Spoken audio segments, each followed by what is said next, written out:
नमस्कार, आप देख रहे हैं सुपर प्राइम टाइम। मैं हूं आपके साथ प्रीति रघुनंदन। सुपर प्राइम टाइम में हम आपको दिखाते हैं वर्ल्ड एक्सक्लूसिव ग्राउंड रिपोर्ट और साथ ही ब्रेकिंग न्यूज। और आज की बड़ी खबर, सीरिया के लिए पुतिन का प्लान तैयार हो गया है।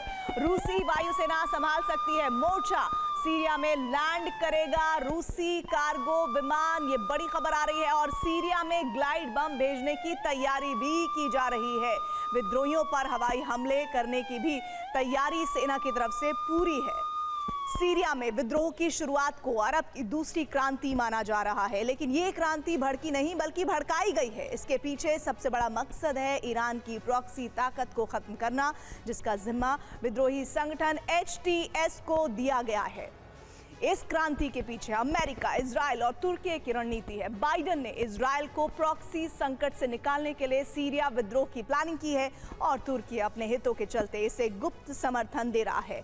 सीरिया के विद्रोही गुटों ने अलेप्पो शहर पर कब्जा कर लिया है और बशर अल असद का तख्ता पलट करने के लिए आगे बढ़ रहे हैं। देखिए, अमेरिका की इस कूटनीति के चलते अरब में क्या हालात होने वाले हैं और रूस ईरान कैसे संकट में फंसते जा रहे हैं।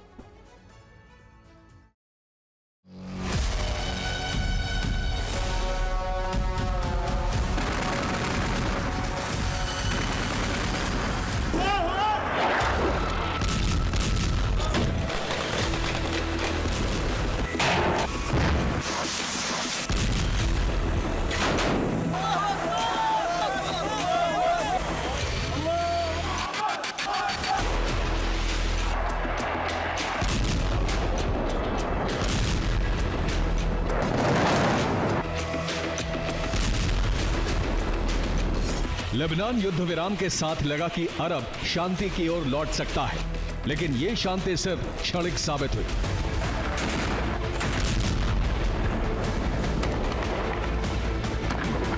लेबनान युद्ध विराम की शाम को ही सीरिया में बशर अल असद सरकार के खिलाफ गृह युद्ध का दूसरा अध्याय शुरू हो गया।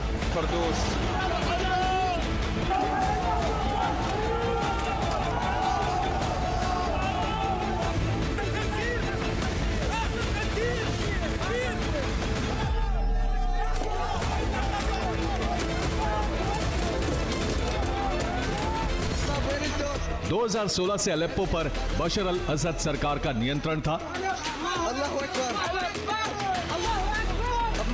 लेकिन 3 दिन की जंग में ही एक बार फिर विद्रोही गुट HTS ने अलेप्पो पर कब्जा कर लिया।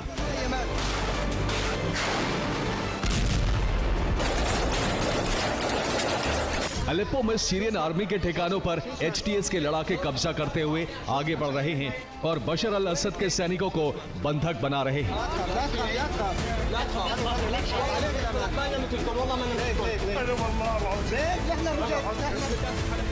अलेप्पो के चौक चौराहों पर HTS के लड़ाके नजर आ रहे हैं। सीरिया की सड़कों और स्मारकों से सीरिया के झंडे उतारे जा रहे हैं। अलेप्पो के बाहरी इलाकों से लेकर सिटी सेंटर तक HTS के लड़ाके और उनके टैंक नजर आ रहे हैं। अलेप्पो की सड़कों पर HTS के लड़ाके जश्न मना रहे हैं।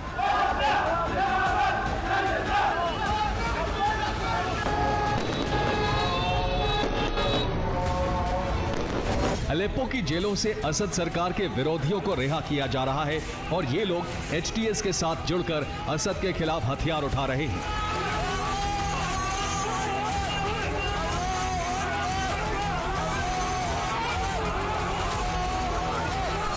HTS के नेता अबू मोहम्मद अल जुलानी ने लड़ाकों को नागरिकों की रक्षा करने और बंधकों को अपने साथ जोड़ने के आदेश दिए हैं।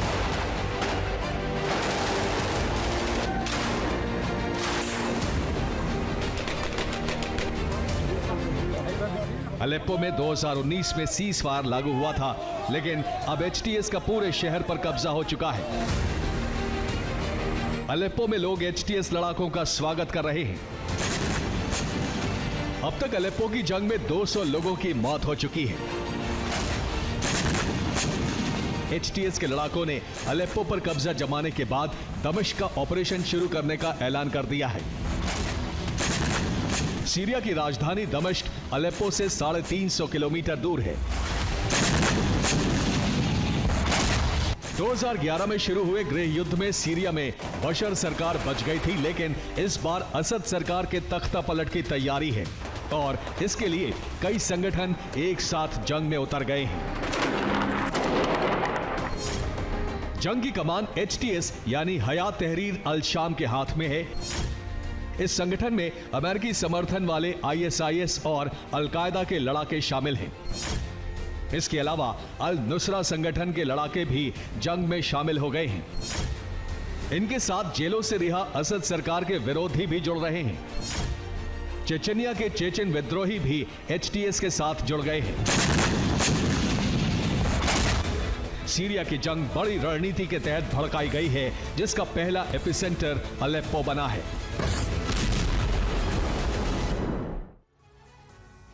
HTS और उसके साथ ही संगठनों ने अलेप्पो सिटी सेंटर पर कब्जा कर लिया है और इसके साथ ही उत्तरी अलेप्पो के 50 से ज्यादा इलाकों पर भी HTS का कब्जा हो चुका है।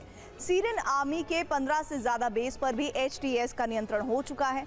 अलेप्पो पुलिस मुख्यालय में भी HTS के लड़ाके कब्जा जमा चुके हैं।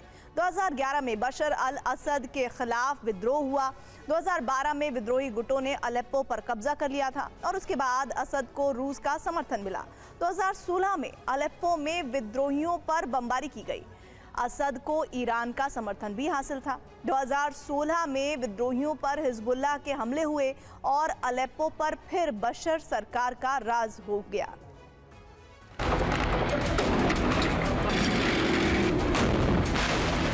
2019 में रूस और तुर्की की बातचीत के बाद सीरिया में सीज फायर लागू हो गया। अलेप्पो असद सरकार के पास चला गया और उत्तरी सीरिया में इदलिब तक विद्रोहियों का राज कायम हो गया।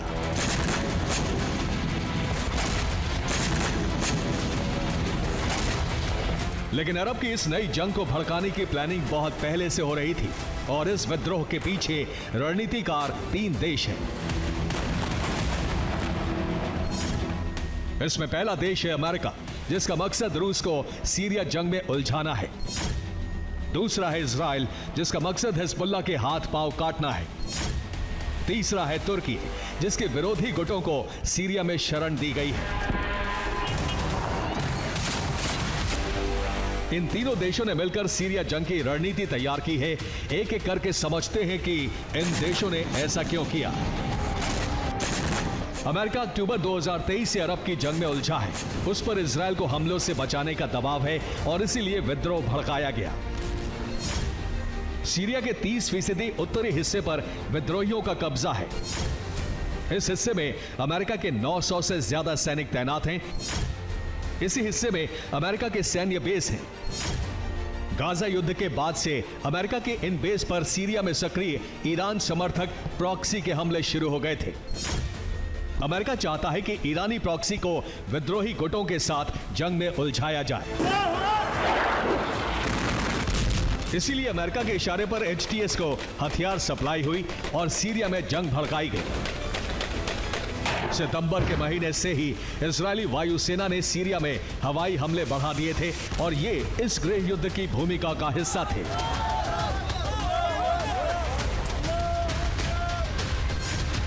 सीरिया पर इजरायल ने 3 महीने में 33 से ज्यादा एयर स्ट्राइक की।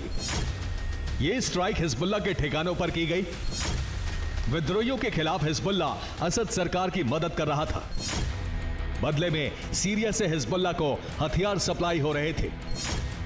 इजरायल ने लेबनान और सीरिया में हिजबुल्लाह को कमजोर कर दिया।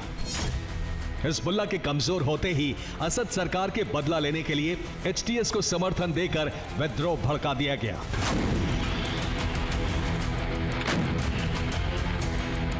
विद्रोह के पीछे तीसरा देश तुर्की है। हालांकि अर्दोआन ने 30 नवंबर को इनकार किया है कि तुर्की विद्रोहियों का समर्थन नहीं करता है, लेकिन अर्दोआन का सीरिया से बड़ा हित जुड़ा है। सीरिया में असहाब अल कहाफ, कुर्दिस्तान वर्कर्स पार्टी, हरकत हिजबुल्लाह अल नुजाबा जैसे कई सशस्त्र विद्रोही संगठन सक्रिय हैं। ये सीरियाई सीमा में रॉकेट और मिसाइल हमले करते रहते हैं। इन संगठनों को असद सरकार का समर्थन है, इसीलिए माना जा रहा है कि फ्री सीरियन आर्मी की तरह इस विद्रोह के पीछे भी तुर्की है। माना जा रहा था कि अरब महासंग्राम की आंच अब धीमी होने लगी है, लेकिन सीरिया विद्रोह की वजह से ये जंग अब पहले से ज्यादा भड़क सकती है और सुपर पावर्स का टकराव हो सकता है। Bureau report, TV9, Bharatvarsh.